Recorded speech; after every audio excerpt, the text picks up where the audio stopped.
Ben, le transfert de connaissances, pour moi, ça correspond à la démocratisation. Je trouve que la connaissance, c'est là pour être partagée.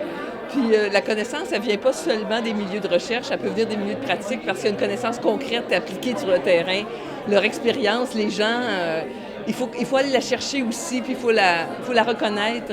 Les chercheurs ont des choses à apporter, puis souvent, ils nous aident à faire émerger la connaissance des personnes.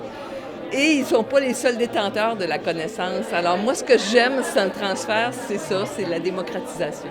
Je m'intéresse au transfert de connaissances parce que, dans le fond, c'est le changement des pratiques qui est le plus engageant. Puis si on veut quelque chose qui ne soit pas éphémère, mais plutôt pérenne, bien, il faut réfléchir à pas seulement quoi on transfère, mais comment on transfère. C'est l'idée de transférer des connaissances, mais également de la science vers la société, mais également de les co-construire ensemble. Je pense que la notion de transfert, elle est un petit peu ambiguë de ce point de vue-là. Donc du coup, moi, ce que ça évoque pour moi, c'est de l'avancement social, beaucoup du développement social à partir de résultats de recherche tangibles, mais en prenant en compte les besoins des milieux utilisateurs. Voilà. De prendre des connaissances issues de la recherche et de les transformer d'une manière ou d'une autre, de les faire avancer, de les faire maturer pour qu'elles répondent aux besoins de différentes communautés, qu'elles soient utilisées par ces communautés. C'est la rencontre interdisciplinaire, en fait. C'est mettre ensemble des gens de différentes disciplines pour qu'émerge une intelligence collective pour résoudre des problématiques complexes qu'autrement, on ne pouvait pas résoudre.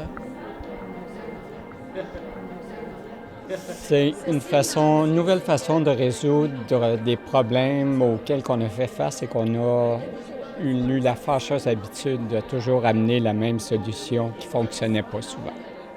C'est la capacité de transformer la société lorsque la société construit des barrières entre les individus, qu'elle se nourrit de préjugés, qu'elle se nourrit d'empêchements d'avancer. L'innovation sociale, c'est aller au-delà des écueils que la société crée.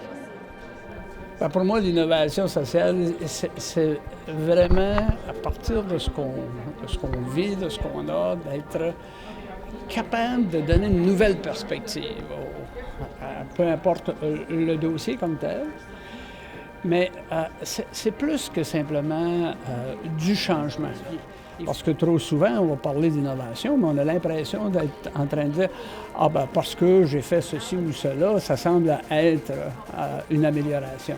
Je pense qu'il faut aller plus loin et c'est pour ça que personnellement, j'associe en même temps l'évaluation à toute la question de l'innovation comme telle.